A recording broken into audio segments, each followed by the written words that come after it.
The Lord spoke to Moses on Mount Sinai, saying, "Speak to the Israelites and tell them, when you enter the land I am giving you, the land itself must observe a Sabbath to the Lord. For 6 years you may sow your fields and prune your vineyards and harvest their produce. But in the 7th year, the land must have a Sabbath of complete rest, a Sabbath to the Lord. Do not sow your fields or prune your vineyards.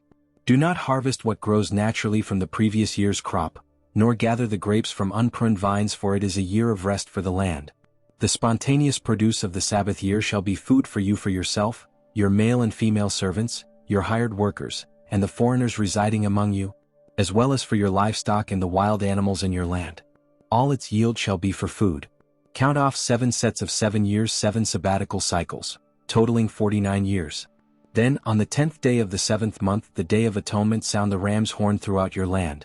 Consecrate the 50th year and proclaim freedom throughout the land for all its inhabitants. It shall be a jubilee for you. Each of you shall return to your ancestral property, and each to your clan. The 50th year shall be your jubilee. You are not to sow, reap what grows on its own, or harvest unpruned vines. For it is a jubilee, holy to you. You shall eat directly from the field's increase. In this year of jubilee, everyone shall return to their ancestral landholding. If you sell property to a fellow Israelite or buy from them, do not oppress one another. When you buy land, base the price on the number of years remaining until the next jubilee, and he is to sell you the number of harvests left. The more years left, the higher the price. The fewer years, the lower the price, since what is being sold is a series of harvests. So do not take advantage of each other, but fear your God. I am the Lord your God.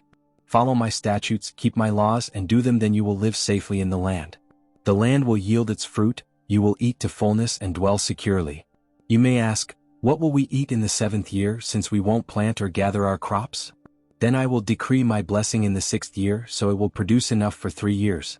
You will sow in the 8th year and still be eating from the old harvest until the 9th year's crop comes in. The land must not be sold permanently, because the land is mine and you are only sojourners and temporary residents with me. Throughout your ancestral lands you must allow for redemption.